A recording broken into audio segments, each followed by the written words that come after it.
Good evening, you're watching Primetime News coming to you live and direct from our Newsfirst studios here in Colombo. Bringing you the news, I'm Mariam Gunavijaya. And I'm Jadabdin. We start off today with a look at your headlines. Fair and reciprocal trade.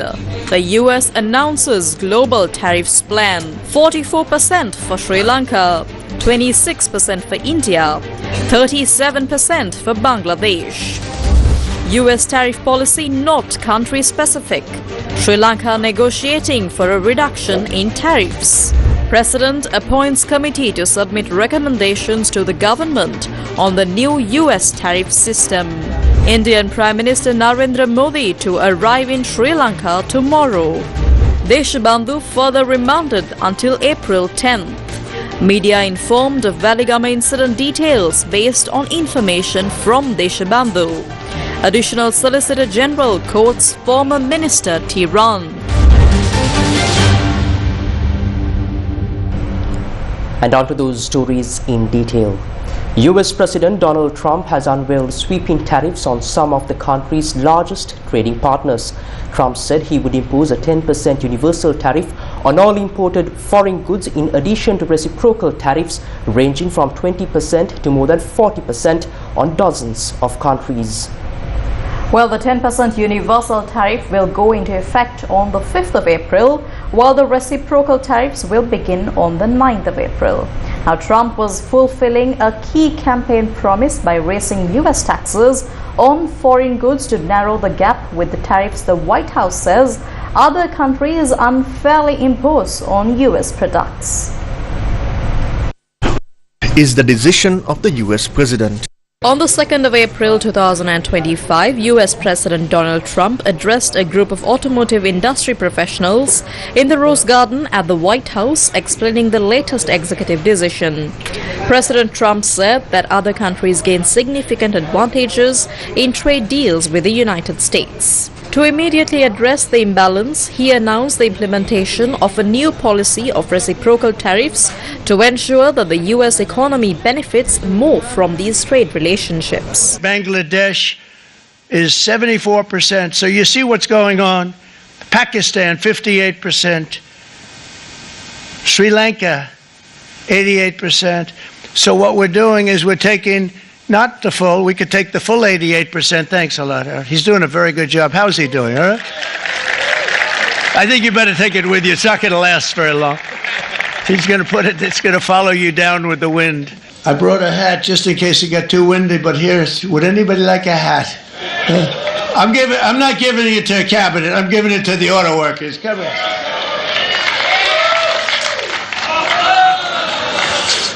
Thank you, fellas. But you see the numbers. The numbers are so disproportionate. They're so unfair. At the same time, we will establish a minimum baseline tariff of 10%. You notice that on the chart?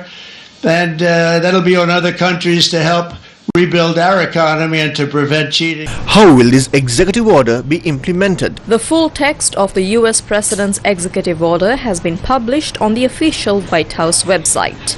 According to the order, a 10% tariff will be imposed on all goods imported starting 5th of April. Additionally, the increased reciprocal tariffs will be implemented from the 9th of April. What is the situation regarding Sri Lanka? President Donald Trump has highlighted that Sri Lanka imposes an 88% tariff on goods imported from the United States. While this rate could be matched, the new executive decision stipulates that the United States will impose a 44% tariff on goods imported from Sri Lanka. President Trump and his administration has imposed a 44% reciprocal tariff. According to the sources, how they have calculated the reciprocal tariff is they have taken the trade balance between Sri Lanka and US, that is the difference of imports and exports between Sri Lanka and US, and they have divided it by the total exports from Sri Lanka to US, and that's how they have arrived, it seems, on the 88%. And then they have mentioned that they are claiming half of it as 44% as the reciprocal tariffs. According to President Trump, he says what it means is that if someone imposes tariff on US products, that they are going to charge the same or half of it, in this case, against the other country. In economics, comparing the trade balance between countries is not the most sensible way to analyze it because we have to import from some other markets and we are exporting to some other markets. So comparing between country to country may not be the best way to analyze the trade deficit between countries. But however, in this case, that has been the case. Which other countries are affected by the new US tariffs? According to President Trump's executive decision, the highest tariffs has been imported on China with a rate of 34%. Other key trading partners affected include European Union at 20%, Israel 17%, India 26%, Bangladesh 37%, Myanmar 44%, Indonesia 32%, Laos 48%, Thailand 36%, Cambodia 49%, Madagascar 47%. What is the potential impact on Sri Lanka? In 2024, 23% of Sri Lanka's total exports were to the United States, with 70% of these exports being apparel. The total revenue from exports to the US amounted to $3 billion, with over $2 billion coming from apparel. Will the new US tariff policy affect Sri Lanka's apparel industry? While President Trump has announced the basic tariff policy and the increased rates, the specific tariffs for individual goods have not yet been disclosed. Although the maximum tariff is set at 44%, the rates may vary for different products. Another important factor is that similar tariffs have been imposed on other countries competing with Sri Lanka in the apparel industry.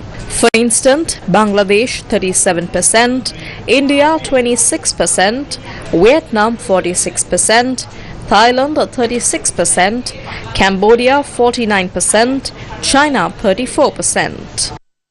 මේ ඉදිරිපත් කරලා තියෙන වාර්තාව ලංකාව ඉලක්ක කරගෙන ලංකාව This report does not specifically target Sri Lanka. The US report on tariffs applies to all their trading partners. If the US experiences a trade deficit with a partner, meaning the partner imposes higher tariffs than the US has raised reciprocal tariffs as part of a common policy. For example, Algeria charges the US 59% while receiving 30%. Lesotho charges the US 99% and receives 50%. Laos receives 48% while Madagascar receives 47%. Vietnam is charged 46% and Myanmar, despite being devastated by an earthquake, is charged 44%.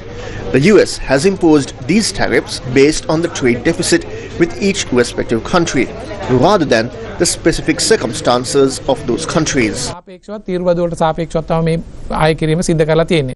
What is Sri Lanka's response to the US tariffs? President Andrew Kumar Dissanayake has appointed a committee to conduct an in-depth study on the potential challenges arising from the tariffs imposed by US President Donald Trump and to provide recommendations to the government.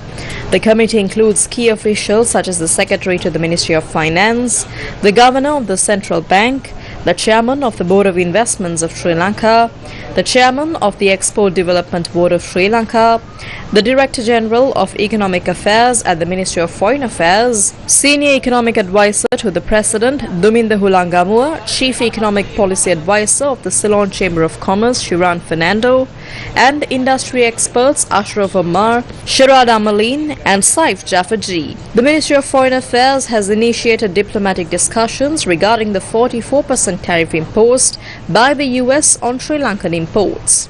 Deputy Minister Arun Hemachandra said the discussions have begun with other global markets to mitigate the challenges posed by the new tariffs. දැනටමත් අපි යම් ආකාරයක අදහස් උමාරු කිරීමක් කරගත්තා. We have already exchanged views with the US regarding what has transpired.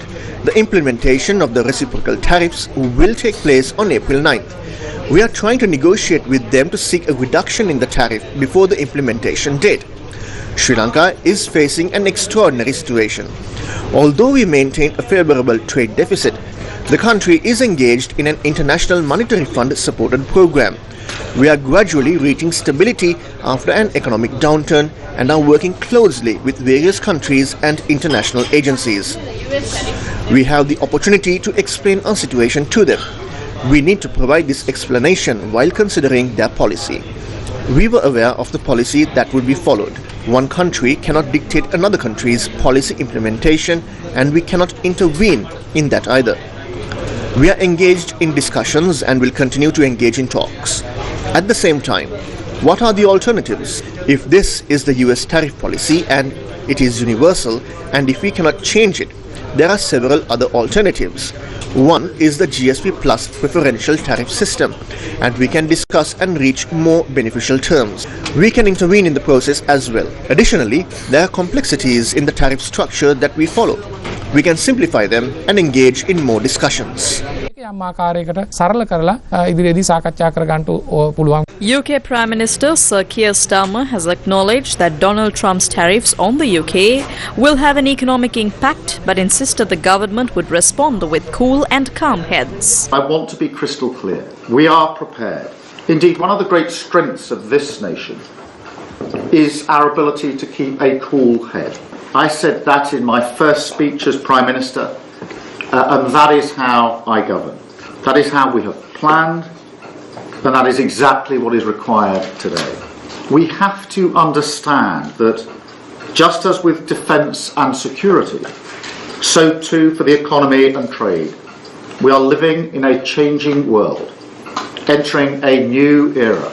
French government spokesperson Sophie Primas said the European Union is ready for a trade war against the United States. She said, and I quote, "We have a whole range of tools and we are ready for this trade war." Meanwhile, China has vowed to hit back after President Donald Trump's announcement. China's Ministry of Commerce slammed the move that stands as a centerpiece in Trump's effort to reshape the rules of international trade as typical unilateral bullying practice, while urging the US to cancel the tariffs and properly resolve differences with its trading partners through equal dialogue. India is assessing the impact of the 27% reciprocal tariffs imposed by the US. An Indian official also told foreign media that while the tariff increase is being analyzed, there is a possibility of the US reducing duties if India addresses certain trade concerns.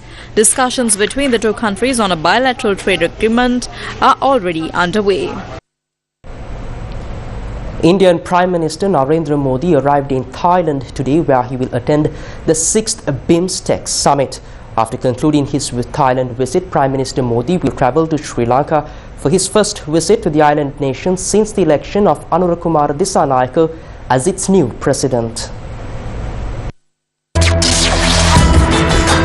Prime Minister Narendra Modi arrived in Thailand today on a two-day visit to attend the 6th BIMSTEC summit. Upon his arrival at the Don Muang airport, he was greeted enthusiastically by members of the Indian diaspora, shaking hands and waving to supporters.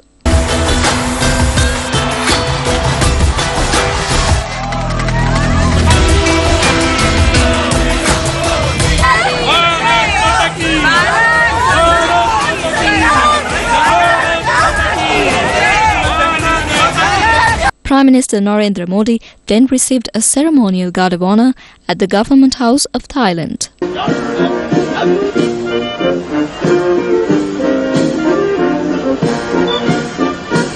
During his visit, Prime Minister Modi also held discussions with Thai Prime Minister Paetongtarn Shinawatra, focusing on strengthening bilateral ties and enhancing regional cooperation. He will also join leaders from BIMSTEC nations, including Thailand, Sri Lanka, Bangladesh, Nepal, Myanmar and Bhutan, to witness the signing of the Agreement on Maritime Cooperation, a key step in fostering regional connectivity and security.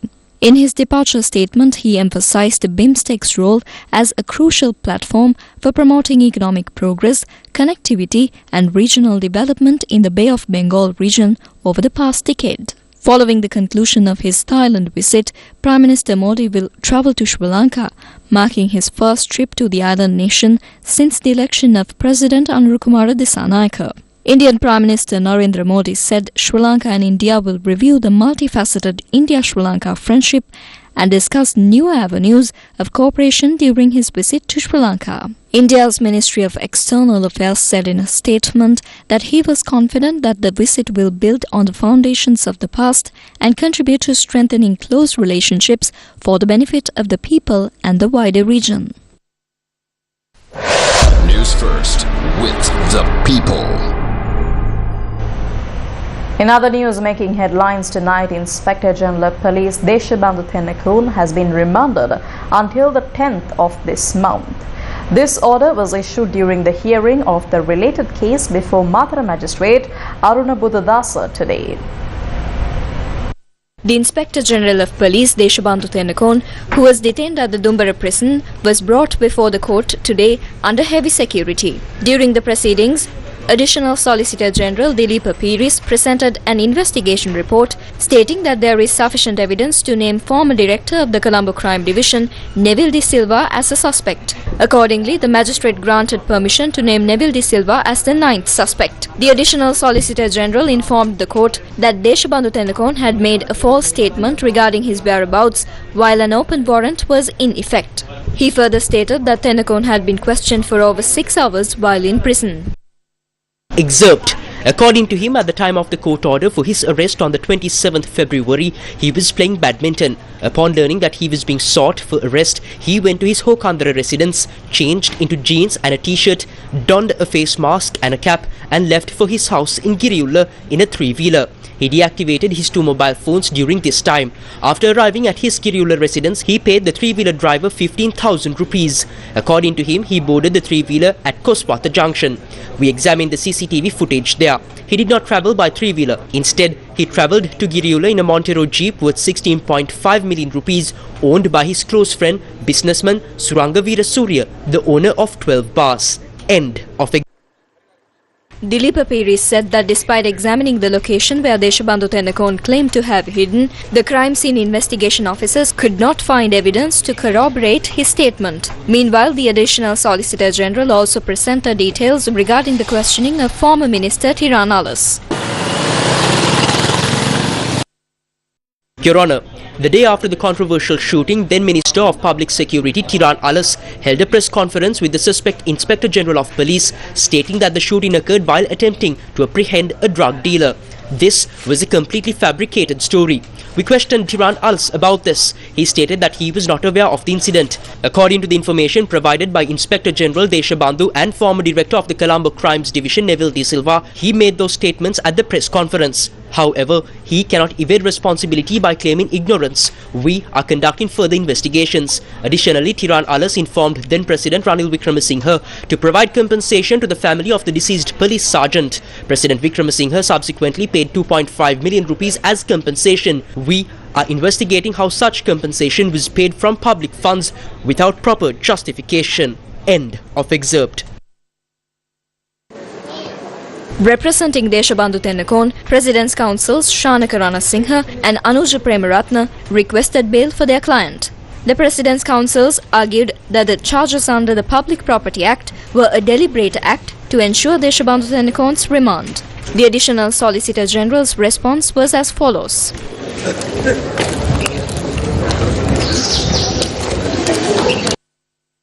Excerpt. Your Honour, I have not made any statements regarding the Public Property Act. There are many so-called experts in the police. This was a deliberate act by them to name it as such. They should be questioned about it. Your Honour, this is a case concerning state crimes. The main suspect is already in custody. You are the foundation for all these proceedings. This investigation must proceed further. This suspect is like a slippery eel. There are many more issues to be addressed. Therefore, all suspects must be brought before the law and the investigation must continue.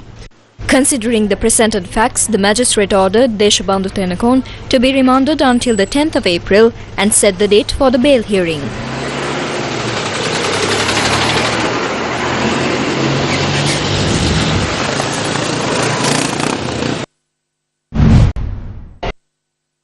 Former Minister Mervyn Silva has been remanded until the 9th of April. This order was issued during the hearing of the related case before Mahara Magistrate Kanchana and Silva today. Detectives from the Criminal Investigation Department informed the court that 3 additional suspects related to the incident are yet to be apprehended. Due to the inability to locate these suspects, CID detectives requested the court to confiscate their properties. Lawyers presented a report from a renowned specialist doctor indicating that the health condition of 82-year-old Mervyn Silva has deteriorated. Considering this report, the magistrate stated that if the treatment provided at the prison hospital is insufficient, permission will be granted to refer him to an appropriate specialist doctor. The Criminal Investigation Department informed the court that they have launched an investigation into the legal qualifications of national organizer of the Sri Lanka Podujana Peramuna Namal Rajapaksa.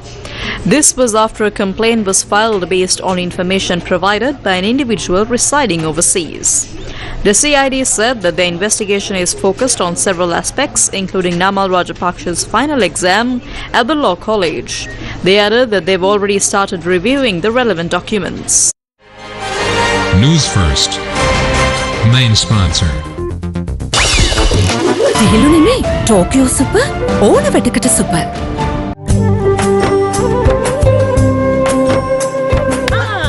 ඔන්න මෙදා සැරෙත් අවුරුද්දට පියනවා. කන්තලේ මධ්‍ය මහාවිද්‍යාලීය ක්‍රීඩාංගණයට අප්‍රේල් 19 දවස පුරා අවුරුදු සිරියෙන් පුරවන්න ඔයාලත් එන්න. අවුරුදු කුමරා කුමරිය bicycle ධාවන තරගය ඔරුපැදීමේ තරගය සහ ජන ක්‍රීඩා රසක් සමග උරුණෑගල බැජී සංගීතයට ජනප්‍රිය ගායක ගායිකාවන් ගී ගයන නැගෙනහිරට අවුරුදු අප්‍රේල් 19 වනදා දවස පුරා කන්තලේ මැදිවෙදුහල ක්‍රීඩාංගණයේදී. දැන් මේ ඔයා කියන්නේ ඔයා මිෂාරව බේරගත්ත හින්දා එයාව බලාගත්තා කියලාද? ඇත්තටම ඒ ශමීස් ඔය වැඩේ බාර දීපු මිනිස්සු ඔය වැඩේ හරියටම කළා නම් ශාරමිස් නෑනේ. සමීරව පොලිසියෙන් ඇරස්ට් කරාලු නේද? තව පොඩි මංගල්‍යකුත් සෙට් වෙන සයිස් එකක් තියෙන්නේ. ඒ මොකක්ද ඒක? රස රහසක් හෙට රාත්‍රී 7:30ට සිරස ටෙලිතිරයෙන්. Welcome back to the news. Minister of Fisheries, Aquatic and Ocean Resources Ramalingam Chandrasekhar stressed that those responsible for the horrific crimes at the Batalanda torture chambers must face the consequences of their actions before the law. He was responding to recent comments made by United National Party chairman Wajirabe Wardana.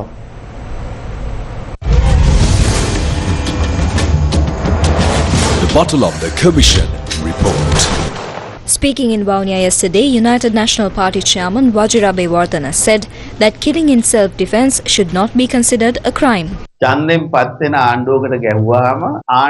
When a government elected by the people is attacked, the government controls it. It does not belong to murder. This is stated in the constitution, not by me. For example, if someone's life is threatened and they defend themselves, it is not considered murder. If someone attacks you and you defend yourself and they die, it is not murder. In English, this is called self-defense, or in Sinhala, Atma Arakshava. Regarding the Batalanda incident, I want to say it is a report of 210 pages. About 150 pages belong to the current government, not us. There is not a single recommendation against Ranil Wickremesinghe.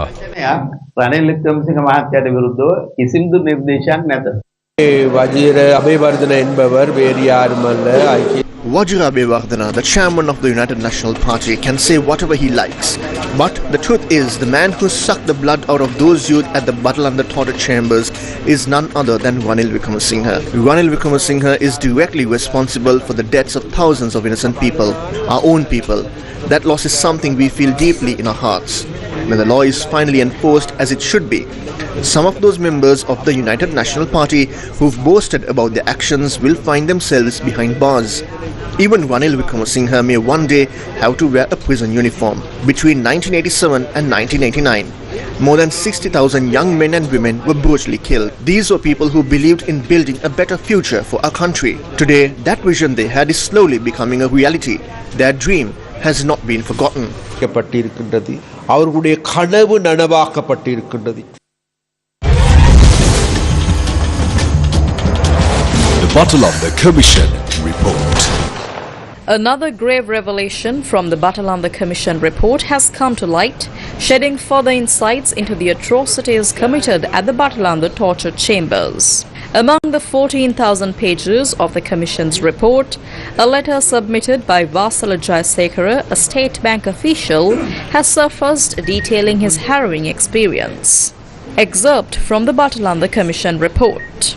On October 17, 1990, while working at the Kalania branch of the People's Bank, was taken by the Paliagada police and handed over to Douglas Peavis's death squad. End of excerpt.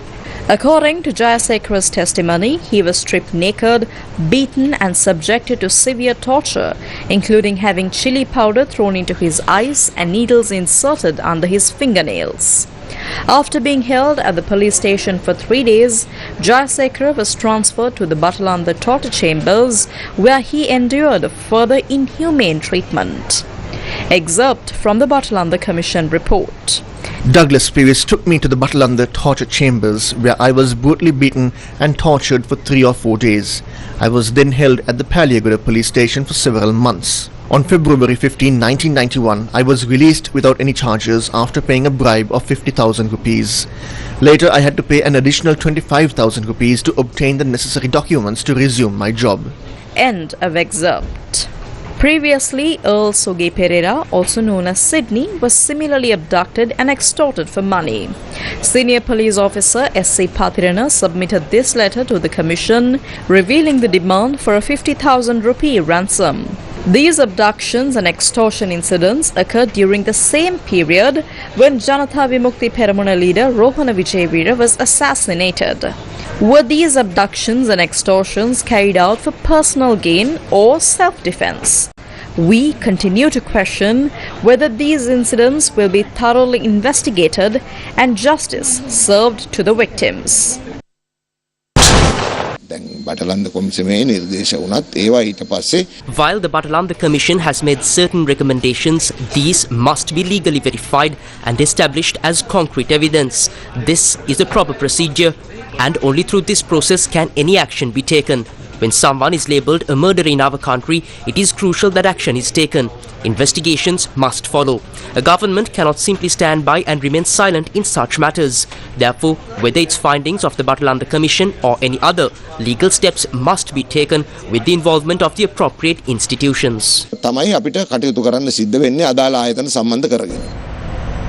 Samagi Janabalavege held its annual convention today. The Samagi Janabalavege held its annual convention today at Hyde Park in Colombo with Sajid Premadasa, the party leader and the leader of the opposition, in attendance. Sajid Premadasa introduced the new team of key officials for the coming year. The announced appointments included Imtiaz Baki Maka as the party chairman, Ranjit Madhuma Bandara as secretary, Tissata Naika as national organizer, and Dr. Harsha De Silva as treasurer. However, Imtiaz Baki Maka was absent at the convention. The Japan Maritime Self-Defense Force ships Bango and Etajima arrived at the port of Colombo on a goodwill visit yesterday. During the stay, the ship's crew members are expected to participate in professional exchanges with the Sri Lankan Navy, as well as engage in cultural and goodwill activities. The Japan Maritime Self-Defense Force held a reception for its Sri Lankan partners on board the Japan Maritime Self-Defense Force Bungo and Uraga class minesweeper. After participating in the International Maritime Exercise hosted by the U.S. Central Naval Command in Bahrain, we have arrived here in Colombo. The Democratic Socialist Republic of Sri Lanka is an important partner to realize a free and open Indo-Pacific, as it is located at a strategic point on the sea lane of the Indian Ocean. The event was attended by Sri Lanka Navy personnel as well as staff from the Japanese Embassy in Colombo, including Ambassador Akio Isomata, among others. Our nations share a common vision of a peaceful and stable Indo-Pacific region, and this visit marks yet another significant step toward enhancing our bilateral defense and security relations. The threats we confront today, especially the piracy, drug trafficking, illegal fishing, and other transnational crimes, do not merely challenge national security but also have profound economic implications, disrupting trades, livelihoods, and maritime governance. So Sri Lanka, due to its strategic location in the Indian Ocean, plays a vital role in regional maritime security. The maritime security strategy is being considered as the most important aspect in the national security and the maritime domain awareness is given the highest priority.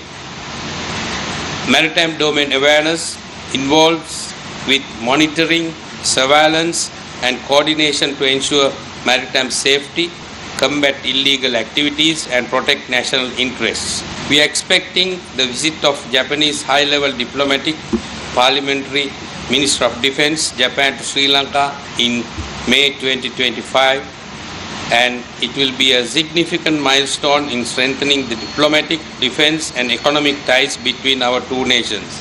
The Japan Maritime Self-Defense Force Bungo and Etajima arrived at the port of Colombo on a goodwill visit.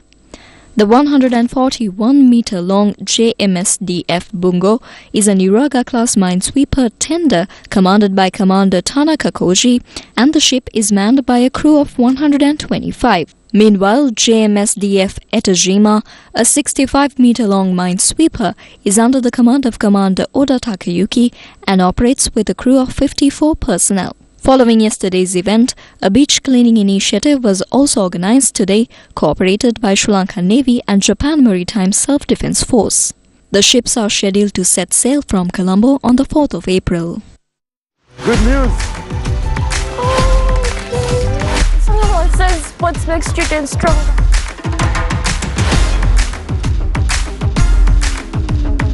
History at the A level. Yes, but Are you worried? This is the student parliament.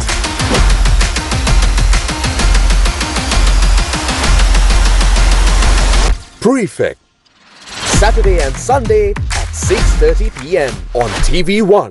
ඔබේ ගමේ නගරේ දේශපාලනයේ හෙට දවස සතිය දිනවල සවස 6:00ට.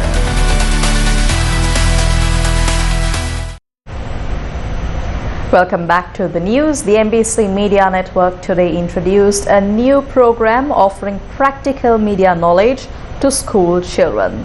The initiative uniquely integrates new media and radio to provide students with valuable skills for the modern media landscape. This is a story of the Wadcaster. Remember that childhood dream of speaking to an audience, of sharing your stories and talents through the airwaves? For the students of Galnava Central College, that dream is now a reality with the launch of the exciting new program, The Wadcaster. Galnava Radio Wasantaya, The Wadcaster.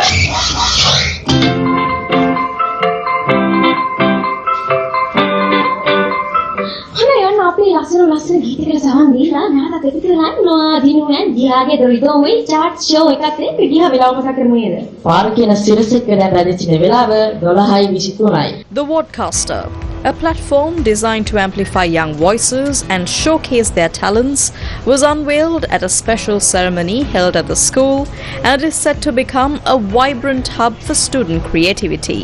This platform will serve as a hosting platform for the budding media enthusiasts within the Galnava Central College's media unit. The program extends its reach to students from neighboring schools, offering them a valuable opportunity to share their skills and passion with a wider audience. Starting today, the sounds of Galnava Central College's talented students will resonate throughout the school via frequency 101. Now, everyone can tune in and listen, discovering the diverse and impressive abilities flourishing within their very own community. For those beyond the school grounds, the Wadcaster will also be accessible through its dedicated Facebook page, bringing student creations to a broader online audience. Listeners can look forward to enjoying the Wadcaster content regularly, with broadcasts scheduled for tomorrow and the day after. This innovative program has been made possible through the support of the MBC Media Networks, which has provided all the necessary technical equipment completely free of charge. Recognizing the importance of nurturing young talent, Sirasa FM is also providing comprehensive training to the students involved. The technical backbone of the Wadcaster is further strengthened by the expertise of the Depanama Studio Complex engineering team, ensuring a high-quality audio experience for listeners. Radio Wasantaya, The Wadcaster. The Rotary Club of Colombo North yesterday held a TEDx-style talk show titled Vision.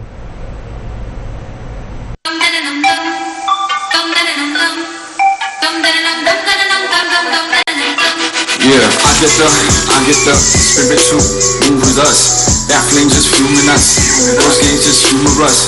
That thing nothing new to us. Cause The Rotary Club of Colombo North hosted a TEDx-style talk show titled Vision in Colombo yesterday. The event featured several inspiring speakers who shared their personal journeys to success, offering valuable insights and life lessons. Their powerful stories aim to motivate and encourage the youth. We cannot afford leaders without conscience. We cannot afford systems without compassion. The ethics of power must not be optional for our leaders and institutions. They must be the foundation of how we govern this nation of ours. Coming to the Vavuniya project, let me take you all to the heart of why we are all gathered here today. A lack of clean drinking water is not merely an environmental or a logistical problem. It is an ethical failure. It is the clearest evidence that somewhere along the way, our conscience was silenced by convenience.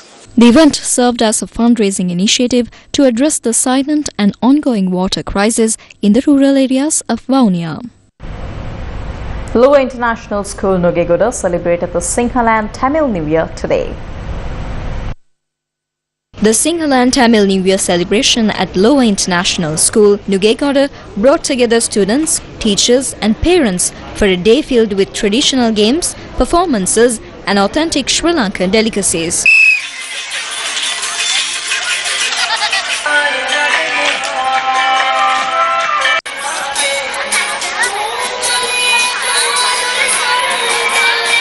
The celebration focused on introducing students to the rich customs and values associated with the Sinhala and Tamil New Year. It offered a fun, interactive way for students to connect with their cultural heritage while learning about the significance of the holiday.